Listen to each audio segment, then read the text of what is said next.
Oi, eu me chamo Lúcia Pinheiro, eu sou psicóloga e estou fazendo a especialização em psicologia analítica pelo Instituto Dédalus.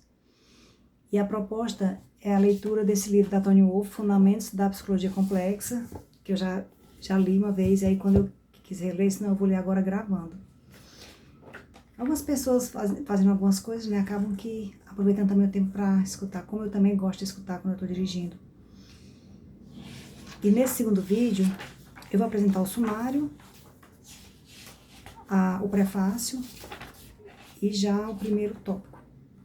Então, no sumário do livro, introdução à coleção Os que não envelheceram, o prefácio, Toni Wolff, Entre o Silêncio e o Fundamento, Fundamentos da Psicologia Complexa, e aí subdivide em alguns temas, metodologia, estrutura, o conceito psicológico de energia, a importância cultural da psicologia complexa, as notas ampliadas e o pós-fácil que já foi lido no primeiro vídeo.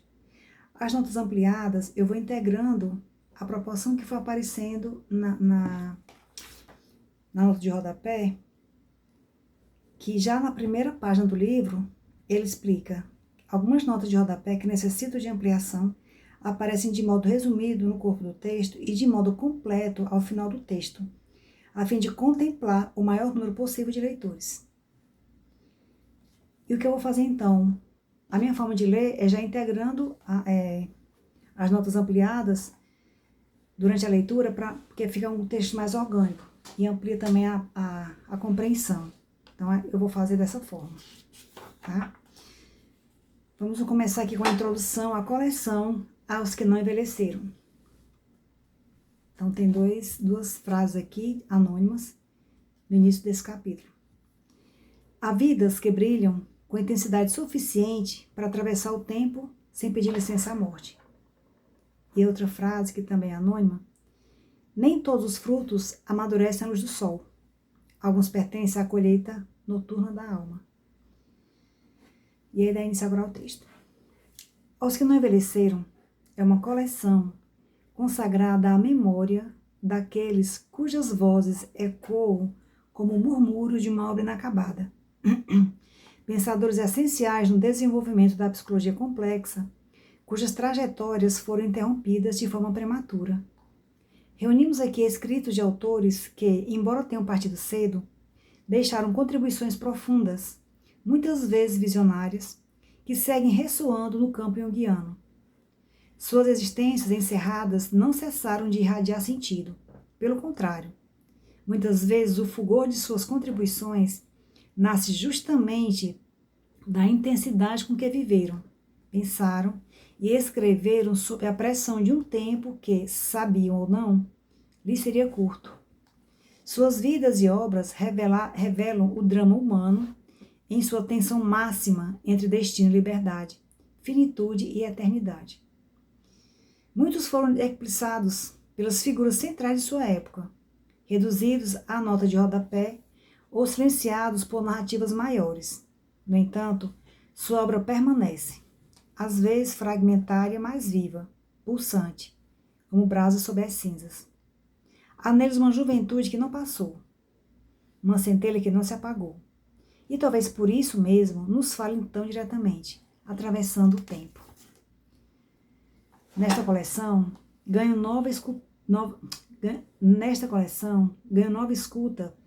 nomes como Toni Wolff, Herbert Silberet e Evangelos Christou, figuras que se moveram nas margens do visível, nas frestas das grandes narrativas junguianas, onde ainda arde uma chama viva.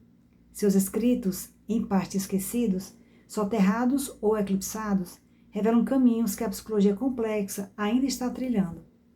Mapas simbólicos, visões interiores, sínteses entre alma e mundo, Oriente e Ocidente, alquimia e experiência direta da totalidade psíquica. Aos que não envelheceram é assim, um gesto de memória e de futuro, uma tentativa de devolver lugar e luz àqueles que partiram antes da colheita, mas que semearam em profundidade. Que suas palavras possam seguir germinando em nós e através de nós, como sementes lançadas ao tempo, que seus textos voltem a circular, que encontre novos leitores e que seus nomes deixem de habitar apenas notas de rodapé, passando a ocupar o espaço que merecem na história viva da psicologia complexa. Escrito por Armando de Oliveira e Silva e o Pedro Perússolo. Prefácio. Em Eranos, a extraordinária sequência de conferências interdisciplinares inaugurada por Olga Frobe, que nasceu em 1881 e faleceu em 1962, em Ascona, Suíça, no ano de 1933, Carl Gustav Jung delineou com mais clareza a ideia da psicologia complexa. Tratava-se, mesmo antes de ser uma escola de psicoterapia, do esboço de uma verdadeira psicologia geral, com a qual as outras ciências, desde a história das religiões até a filosofia, da teologia e a antropologia, da história da arte e as ciências naturais, poderiam dialogar. Tem na nota de rodapé, para o envolvimento de C.G. Jung nas conferências Eranos de Ricardo Bernardini, Jung a Eranos, 2, Projeto della Psicologia Complexa, Milão, Francongeli, 2011. Nota de rodapé. A expressão psicologia complexa foi sugerida a Jung por Antoniana Toni Wolff, nascida em 1888, falecida em 1953. Sua discípula, assistente e ex-aluna do filósofo Henrique Riquet, nascida em 1863, falecida em 1936. Especialmente por volta da década de 1930, Jung a utilizava para enfatizar a perspectiva teórica e cultural de seu pensamento em relação à sua aplicação clínica, mais bem identificada pela expressão psicologia analítica. Não por acaso, o volume comemorativo publicado em 1935, por ocasião do seu 60º aniversário, ao qual contribuíram alguns dos colegas com quem Jung havia colaborado nos primeiros anos de Eranos, como Jacob Wilhelm, Gustav Richard, Erwin Rosselli e Henrik Zimmer, recebeu precisamente o título O Significado Cultural da Psicologia Complexa. Aqui já tem uma nota ampliada, tá? Então já vou ler para ver o que é que acrescenta a esse contexto. No prefácio do livro, o livro do 60º aniversário do Jung, podemos ler. Então aqui essa nota ampliada com relação ao livro, ao prefácio do livro. No prefácio do livro podemos ler: C.G. Jung, no 60º aniversário. Estimado professor, o Clube Psicológico de Zurique gostaria de expressar, com esta homenagem, sua profunda gratidão. Este livro corresponde ao desejo de lhe devolver, ao menos em parte, algo do que o Senhor nos tem oferecido com tanta generosidade ao longo dos anos, funcionando como um espelho que capta a irradiação de seu espírito e a reflete de diversas maneiras de volta para o Senhor. O Clube Psicológico de Zurique deve-lhe não apenas a ideia de sua fundação, mas também sua condução interna. Em 1916, o Senhor sugeriu a criação do clube com o objetivo de oferecer àqueles para os quais a psicologia complexa representa o enriquecimento humano e espiritual a oportunidade de traduzir o conhecimento em prática e aplicar verdadeiramente a atitude psicológica nas relações humanas. Outro objetivo da fundação do clube era o cultivo da ciência psicológica, aliando-se às duas dimensões da psicologia complexa, a experiência e o conhecimento do psíquico. O Senhor foi o primeiro a aplicar esses princípios, participando do clube não como presidente, mas como um simples membro, e oferecendo-lhe incansavelmente, de diversas formas, os frutos de sua experiência. O Clube Psicológico de Zurique tem tentado, com todas as limitações e desvios inerentes à realidade concreta, manter seu objetivo em vista. Ainda que muitas coisas tenham falhado nesse percurso, o clube demonstrou ser necessário e vivo. Sua lista de membros e convidados cresce constantemente, e fundações similares surgiram em outros lugares. Da mesma forma, seu alcance intelectual se amplia, com pessoas de grande destaque, representando suas áreas do saber e sentindo-se compreendidas em sua atmosfera. Essas áreas são aquelas cujo entendimento mais profundo da sua psicologia constrói pontes, ao mesmo tempo em que o Senhor também recebe inspiração delas. O primeiro a enriquecê-lo e a nós dessa forma foi seu falecido amigo Richard William. Com o tempo, os próprios membros do clube encontraram coragem para aplicar suas ideias em seus respectivos campos de atuação, demonstrando-se não apenas receptores, mas também doadores. Sendo assim, o Clube Psicológico de Zurique constitui um espaço onde pode ocorrer uma troca viva de ideias, permitindo-lhe expressar sua dívida de gratidão para com o Senhor. Foi dessa intenção que nasceu este livro. Sabemos que simples celebrações não têm significado para o Senhor. No entanto, consideramos seu 60º aniversário uma oportunidade bem-vinda para demonstrar o que seu imenso trabalho representa para um público amplo. O livro é também um reflexo fiel dos interesses e da orientação do nosso clube. Ele abrange temas de áreas científicas amplamente diversas, pontos de vista filosóficos heterogêneos e membros de diferentes nacionalidades. Os colaboradores atenderam com entusiasmo ao nosso convite para expressar sua gratidão por todo o enriquecimento e incentivo que receberam. Esperamos que disso o Senhor possa ter uma impressão do quanto a psicologia complexa atua como um fermento poderoso e culturalmente comprometido. Por maiores que sejam as diferenças da individualidade, campo de trabalho e convicções, elas se unem, no fundo, pela mesma realidade. A psique viva, cujos múltiplos efeitos e leis permanentes o Senhor revelou à compreensão da nossa época. Se o Senhor, como mais perspicaz dos avaliadores, encontrar satisfação em nosso livro, um de seus principais objetivos estará cumprido. Mas também desejamos nos dirigir a todos aqueles que se sentem tocados por suas pesquisas e experiências. Por isso, consideramos necessária uma introdução fundamental e sistemática às suas ideias mais importantes, que constitui a primeira parte do livro.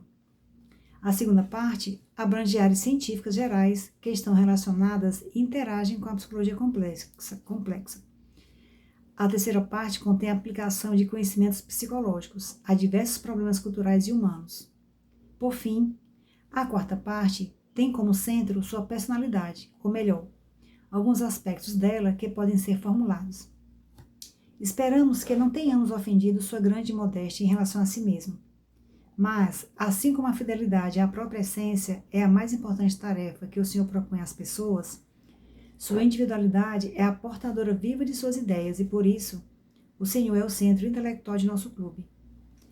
Temos plena consciência do valor disso e não podemos expressar nosso desejo para este dia de forma melhor do que com a esperança que o Senhor não tenha apenas de seguidores, mas que todos aqueles que foram tocados por suas ideias realizem em seus próprios corações e por seus próprios meios aquilo que o Senhor transmite à humanidade. 26 de julho de 1935, Clube Psicológico de Zurique, Tony Wolff, presidente. Essa foi a nota ampliada. E nós vamos dar continuidade ao texto.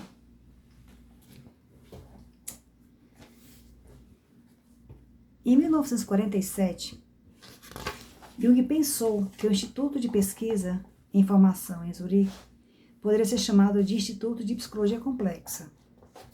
Caso contrário, a ideia de que o Instituto levasse seu nome, ele acabou sendo voto vencido. E em 1948, o projeto ganhou vida com o C.G. Jung Institute. Aqui tem uma nota de rodapé do Chandazani e também uma nota ampliada. Eu vou falar então da nota ampliada, que já é uma explicação que aprofunda esse parágrafo. A citação, nota explicativa. A citação do texto do Heisenberg está incompleta. Na realidade, o que Tony Wolff fez foi costurar dois trechos do texto, O início e a parte final formando uma citação única. Reproduzimos o texto completo, como foi publicado na revista As Ciências Naturais, edição de 5 de outubro de 1934. Então, aqui vai ser o trecho. O processo de transição da ciência natural exata de um campo de pesquisa para um novo domínio de experiência nunca se dará de forma que as leis conhecidas até então possam simplesmente ser aplicadas às novas experiências. Ao contrário, um campo de experiência verdadeiramente novo sempre levará à formação de um novo sistema de conceitos e leis científicas, que, embora não sejam menos racionais de serem analisados, são essencialmente diferentes dos anteriores. Por essa razão, a física moderna ocupa uma posição diferente em relação às áreas da ciência que ainda não pertencem ao seu campo de pesquisa, em comparação com a física clássica. Se, por exemplo, pensarmos nos problemas relacionados à existência de organismos vivos, pode-se supor, do ponto de vista da física moderna, que as leis que atuam nos organismos se concluem de uma forma semelhante e racionalmente compreensível, como as leis da termodinâmica se concluem em relação à mecânica clássica. Um processo semelhante pode ocorrer, embora em uma escala menor, na pesquisa das propriedades do núcleo atômico, que está no centro do interesse da física atual. O edifício da ciência natural exata dificilmente poderá se tornar uma unidade coerente no sentido esperado anteriormente, de modo que se possa partir de um ponto nele e seguir o caminho prescrito até todas as outras áreas do edifício. Pelo contrário, ele é composto de partes individuais, das quais cada uma, embora esteja em muitas relações com as outras, e algumas englobe outras, ou seja, englobadas por outras, representa uma unidade fechada em si mesma. O passo das partes já concluídas para uma parte recém-descoberta ou a ser erguida sempre exigirá um ato mental que não pode ser realizado apenas pelo desenvolvimento do que já existe. Assim, a ciência natural atual, mais do que a anterior, foi forçada pela própria natureza a colocar novamente a antiga questão sobre a apreensão da realidade pelo pensamento e a respondê-la de uma maneira um pouco alterada. Antigamente, o modelo da ciência exata podia levar a sistemas filosóficos em que uma verdade específica, como o cogito ergo sum de Descartes, era o ponto de partida, a partir do qual todas as questões sobre o mundo deveriam ser abordadas. No entanto, a natureza nos lembrou de forma clara, na física moderna, que nunca devemos esperar, a partir de uma base operacional tão sólida, conseguir revelar toda a terra do conhecimento. Pelo contrário, a cada novo conhecimento essencial, sempre teremos que voltar à situação de Colombo, que teve a coragem de deixar toda a terra conhecida até então, com a quase louca esperança de encontrar terra além dos mares. Essa percepção pode nos salvar do erro, anteriormente não evitado, de querer encaixar novas áreas de experiência em um sistema conceitual antigo e inadequado. Assim, será mais fácil, por outro lado, integrar formas de pensamento que surgiram em oposição ao ideal de conhecimento da ciência natural clássica em um conceito abrangente, mas ao mesmo tempo unitário e logicamente elaborado de ciência. A tentativa precipitada de conectar diversas áreas do conhecimento humano, apontando que suas diferenças talvez não levem mais a dificuldades, também não teria o poder de criar uma verdadeira unificação da vida intelectual. Assim como a generalização da ciência racional levou ao mundo racionalista. Mas assim como essa generalização se revelou frutífera ao mostrar novos caminhos ao pensamento em muitos campos, também hoje prestaremos o melhor serviço ao futuro se, ao menos, abrimos caminho para as novas formas de pensamento e não as combatemos apenas por causa das dificuldades que elas nos apresentam. Talvez não seja ousado demais esperar que um passo possa ser dado na direção da unidade do quadro científico, tão ameaçada nas últimas décadas. Voltando ao texto dessa nota ampliada, bastante grande. Vamos continuar aqui no texto. Além de sugerir que Jung orientasse seu trabalho na direção da psicologia complexa, Tony Wolff também o acompanhava constantemente, junto com muitos outros de seus alunos, às conferências de Eranos, que para Jung era um verdadeiro banco de testes para encontrar outros estudiosos e difundir sua disciplina internacionalmente. Em 1933, por exemplo, Jung fez uma palestra em grande parte improvisada sobre o tema sobre a empiria do processo de individuação, tornando-se um dos pouquíssimos casos clínicos descritos em sua vasta obra.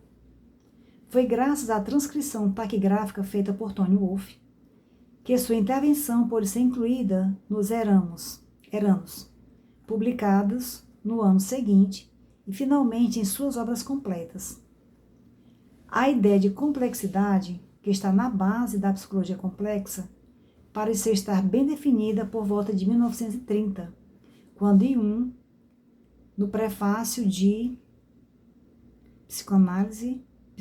Psicologia de Wolfgang Miller, nascido em 1892 e falecido em 1974, médico da clínica psiquiátrica Busgosli, em Zurique, por um período seu aluno e colaborador, e autor do ensaio Complexo e Mito para a coletânea de escritos junguianos, intitulado O Problema do Inconsciente na Psicologia Moderna, em 1931, reconheceu que sua função como descobridor no campo da psicologia era principalmente abalar a simplicidade, por vezes levada ao ponto da monotonia das outras duas concepções, a psicanálise freudiana e a psicologia individual adleriana, ajudando a tornar consciente a verdadeira e inimaginável complexidade da alma humana. Essas complicações têm sido deliberadamente ignoradas e deploradas, tanto abertamente quanto em segredo. Mas pode um fisiologista afirmar que o corpo é simples? Ou que a molécula de proteína viva é simples? Se a psique humana é alguma coisa, ela é enormemente complicada e de multiplicidade ilimitada, impossível de compreender como a psicologia simples dos instintos. Só posso contemplar em silenciosa admiração, com o mais profundo assombro e reverência, os abismos e os cumes da natureza da psique. Tem reticência, não é? Minha consciência é como um olho que abarca os espaços mais distantes, mas o não-eu psíquico é o que preenche esse espaço no plano espacial. E essas imagens não são sombras pálidas, mas determinantes psíquicos poderosamente ativos que só podemos mal interpretar, mas nunca privar de sua energia por meio da negação. Não posso comparar essa impressão a outra coisa senão a visão do céu estrelado, porque o equivalente do mundo interior é o mundo exterior, e assim como chego a este mundo através do corpo, chego àquele mundo através da alma. Não é por acaso que Jung reconheceu em Totem e Tabu, 1912-1913, de Freud, uma primeira tentativa na direção de uma psicologia complexa, considerando-a uma das primeiras contribuições da nova psicologia voltada à investigação da mente dos primitivos. Pouco importa que sua tentativa represente nada mais que uma aplicação de sua teoria sexual, originalmente desenvolvida a partir de casos patológicos. Ainda assim, seu ensaio demonstra a possibilidade de uma aproximação entre a psicologia e o problema da mente arcaica. Algum tempo antes dessa obra mencionada, eu me dediquei a uma tarefa semelhante. Está entre colchete. Símbolos da transformação da libido, 1912. Que, no fim, embora por um método completamente diferente, também me conduziu à mente arcaica. Enquanto o método de Freud consistia na aplicação de uma teoria pré-existente, o meu era um método comparativo. Tenho razões para supor que este último leva a melhores resultados. A razão fundamental para isso reside no fato de que nossa nova psicologia certamente ainda não está suficientemente avançada para poder formular uma teoria da mente que possa ser aplicada universalmente.